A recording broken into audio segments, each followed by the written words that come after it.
Esther Smith. I'm a physical therapist for the Black Diamond Pro Climbing team, and this is Brittany Griffith, pro climber. And we're going to show you guys 4 essential exercises that every climber should be doing.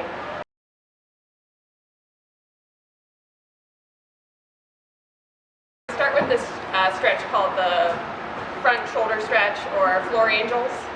So Brittany's going to hop up on this foam roller. All right, here. I like the angel part. You call them foam doubles? All right, so go ahead and scooch up all the way on the roller. This way. And you're going to get your whole spine oriented on the roller. And knees can stay bent. And the roller just offers a surface that you can be elevated away from the floor, so that when you come out into like a T position with your arms, then you're able to get a really nice stretch through your pec muscles. And the floor angel part of it is where Brittany's going to have her thumbs oriented towards the floor, and she's going to bring her arms up and around overhead. So her arm is approaching her ear, and she can go as high overhead as she wants, and that will offer some different stretching, probably to the lat group and the side body down here. And then as you kind of swoop down, you can go all the way down to your waist. And the whole time she's keeping her palms open or her thumbs oriented towards the floor. And then just go ahead and pass through a couple of those. What about my lower back touching the foam roller? Yeah, it's good if there isn't a huge kind of arch right here. So you might engage your ribs down a little bit, especially when you go up overhead. You don't want to see this big rib pop happening where the ribs kind of go up towards the sky. You want to kind of keep those engaged down and in. And then what you're looking for is your tightest areas. So it might be here. And that way, if you find those spots, you're just going to rest and breathe in those locations. You can even kind of add in some wrist hand motion. That just kind of adds a little extra stretch to the forearm group. How's that feeling? Good. So you want to spend a couple minutes here. This is a stretch that you can do in between hangs or other workouts that you might be doing in the gym, just to open up and balance the fact that we get really tight and short in our front body, so we're opening that up and getting a stretch to that area. So these are floor angels. You can do these daily, and just 1-2 minutes spent in this position.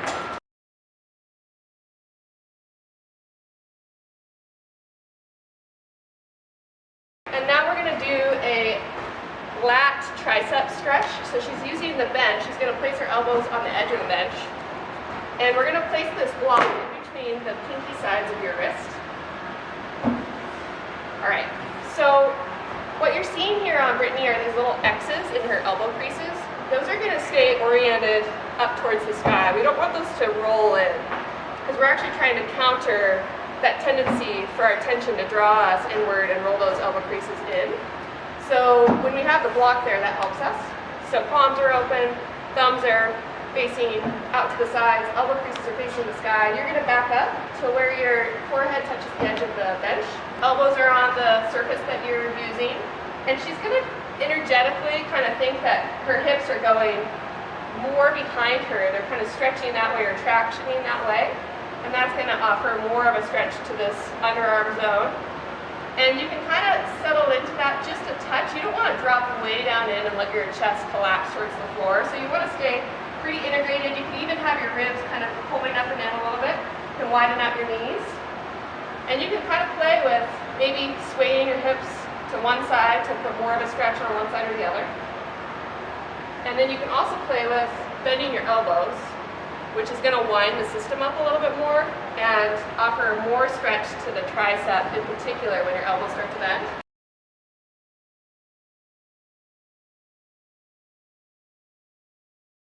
Now we're going to be on hands and knees, and this is one of my all-time favorite stretches and strengthening exercises for climbers. Now you're going to push the floor away, and your spine is going to go towards the ceiling, but it's not going to arch. So if you did a cat-cow, real quick, Brittany, we can see that difference. We don't want any spinal arching. We want the spine to stay neutral. So we're going back to the start position. Hands rested flat, elbow creases pointed straight ahead. Neutral spine, and then we're just going to cruise through this mobility strength exercise where shoulder blades are going to come together and you're kind of squeezing them towards each other like you could hold a pencil between them without dropping your neck. And then you're going to push the floor away. And this is the harder part again, is the push. So just cycle through those while keeping elbow creases forward, while keeping all of your fingers down, the web space of your thumb area down.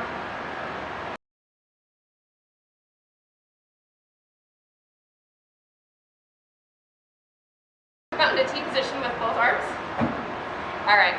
So the cushion should only be high enough that it keeps your neck in neutral with the rest of your spine. You're going to kind of zipper your legs together because I want you to be active through your whole body. So pretend like you just put your legs into like a little mermaid suit. And, yep, perfect. Just like that. One of those. And then pull your core in so that you're tight through your low abs. You're neutral through your spine, and then neck is supported. If you relaxed everything in your shoulders, that might happen. So you have to start the exercise by engaging your shoulder blades onto your back. Cool. And then what you're going to do is you're going to reach, like if you made fists, Brittany, and you tried to punch opposite walls, see how much you could reach. Yeah, and you can see how that just sprung her into an engaged position. So she already had her shoulder blades on her back. Now she's reaching to opposite sides of the room, and that engages and livens up everything. She's got a strong core, hold in navel, and then really zippered, tight legs. So from here, we're going to orient your thumbs towards the sky, because again, what we're interested in is this X that marks the spot being open or oriented into open rotation, not into downward rotation, because that closes our shoulder joint and can lead to impingement and pain in this exercise. So open elbow crease, open shoulder, reaching. Now with all of that engaged and still reaching and thumbs towards the sky, can you swoop and go into a Y position, hold back. Try to turn off this upper trap muscle. You're really trying to focus on this kind of diamond of muscle down here. It's your middle and lower trapezius muscles. Your rhomboids and your serratus are all on here, super strong. Float into an I position. Good. Trying to turn off upper trap as much as possible. Good. And trying to lift from this part of your back. So relax down. Cool. And then we're going to do a couple lifts in the I position, but I want all the lift to come from here where my hand is.